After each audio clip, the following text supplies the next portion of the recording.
think, to Shea, but he was heading off to the box. Now a shot is stopped by Dayton. Rebound, Maine scores. Nyquist was on the doorstep, and he was able to knock it home. And that all started, that sequence, UMass clearing it to center. They tried to get it. We're screened out a little bit on the near wall here. The pass came to a player on the left wing in the neutral zone. He didn't see it coming. He was going to the bench. The Black Bears took over, and ultimately, Nyquist knocks it home. I thought, John, really the Minutemen have been doing a lot of the little things good, but in that case there, as you said, he wasn't sure where Michael was Flynn going with that. Spins around, puts it into the right wing corner for Van Dyke. Back in front to Flynn, who scores. Wow, that was a beautiful give and go by the Black Bears. And Brian Flynn, the junior from Linfield, Mass, scores his 19th goal of the season. And Maine has taken a 2-0 lead with 9:33 remaining in the first period. Black Bears, John, do a good job of cycling down low. And that's one there, Adam. I don't know if you could, you're right down behind Paul Dayton.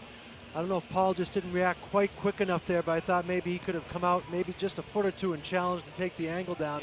Seemed like Robbie D for Maine and UMass ice. Drop pass now to Abbott. To the trailer in front, they score. Black Bears take a 3-0 lead on a goal by Will O'Neill. O'Neill, the defenseman, was the trailer on the play. Nobody picked him up. And Will O'Neill, he is a junior from Salem, Mass. That's his 4th goal of the season. And the Black Bears have taken a 3-0 lead. That was a funny one, Adam, right down in front of you again. Paul Dayton saw that happening about 5 seconds before it actually happened. 17:20 remaining in the second period. Maine 3, UMass nothing. Here comes Rocco Carzo shooting, and he scores! Rocco Carzo with a fine individual effort came dashing down the right wing, made a nifty move, and then he beat Sullivan. Rocco Carzo putting the Minutemen on the scoreboard. He's a sophomore from Media, PA for Rocco Carzo. That's his first goal of the season. And Maine's lead is now 3-1. Well, he's really over the last, with that goal right there, trying to become the complete player. He's been a wrecking ball as far in the last 3 or 4 games as far as hitting is concerned. This one here, John. Nyquist up with it.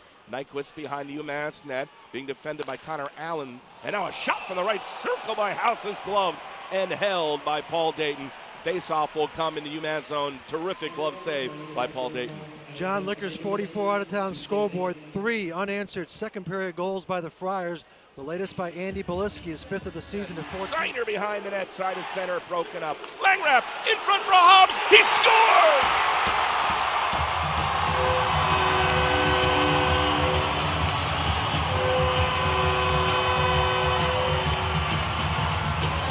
Chase Langrap was on the doorstep, and he was able to get it behind Sullivan. Langrap's 9th goal of the season, and the Maine lead is 3-2. Well, right down at that area, that's the area where Danny Hobbs got a goal last night there. One of those kind of just hard work. He's involved in a very similar goal here. Another chance down here. Here come the Minutemen, and the shot is scored! They did it again, John. Michael Pereira got free down the right side, and he flips it by Sullivan. A pair of quickies for UMass, and suddenly the game is tied at 3. Well, John, what took him so long? Last night they did a pair in 7 seconds. It took him 18 seconds right here. As the player's going down, he roofs it. Unbelievable play. Great individual effort coming at 6:02 to follow up the Hobbs goal of 5:44. Van Dyke, good head man for Abbott. He works it in front, a shot, and a great glove save! Wow. Great glove save by Dayton's, denying Beatty. What a scintillating save by Paul Dayton, diving to his left to stymie the Maine goal scorer. Adam, I mean, that one there, if the Minutemen get the point, save of the year. I mean, that was going from Dayton's right to his left, John. Minutemen come to center. Carzo, cross the line to Danny Hobbs. Left wing circle, in front, Carzo, score! Adam Phillips jumped in from the right point, and he was able to knock it home. Adam Phillips, the freshman from Michigan, gives UMass a 4-3 lead with 2:04 remaining in the 3rd period. John, I used the expression that the Friars came back from dead down in Schroeder Arena. The Minutemen have done them one better. The Minutemen trailed in this game 3-0. 4 unanswered goals. The key here, Adam Frenier, is a defenseman getting up in the play, and Adam Phillips trailing the play, gets the rebound and knocks it home, Adam. Wow, what a play by Adam. On 4 continues for 20 more seconds. Play in the near corner, UMass defense up, but right in front, D scores! Robbie D takes a pass and redirects it behind Dayton. So the crowd falls silent here. Robbie D, the Edmonton draft pick, scores his 11th goal this season, and we're tied at 4. That remaining in regulation play. Nyquist across the line, in front, save made by Dayton on a one-timer by Dimon. What a great stop. Think it hit his left shoulder at him. I think it did as well, John, and UMass looks like they've used so much energy to get back in this game that they're starting to look a little tired. Yep. You know, I hope they still have some legs left under them for the next 5 minutes, 41.6 seconds, but, you know, Maine starting to come back, starting to attack. They haven't. And that's it. The game is over. A 4-4 tie, and UMass is into the Hockey East playoffs. They trailed here 4-0, and they clawed back into this thing, and they gave Maine everything they could handle tonight. What a great job by Paul Dayton. So UMass is into the playoffs. Providence is out. Boy, the Friars held up their end of the bargain.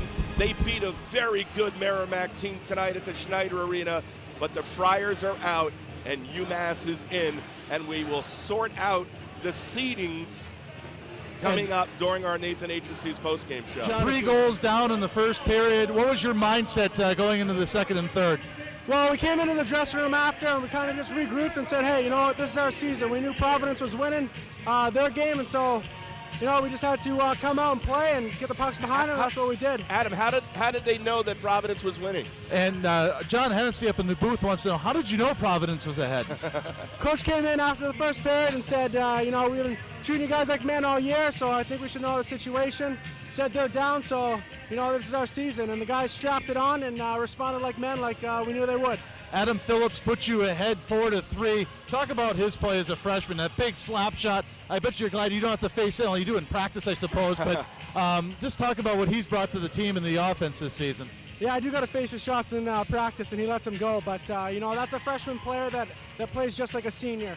You know, you put him in all the pressure situations, and he comes out on top. So it's just his work ethic and his attitude and his skill, and he's got it together right now, so it's good. And finally, Paul, we just received word you'll be headed to Chestnut Hill to take on Boston College. You played 2 one-goal games, played them very close. Your initial reaction to knowing you have to take on the defending national champions in their barn next week? Wouldn't have it any other way. You got to beat the best to be the best, so that's what we're going for.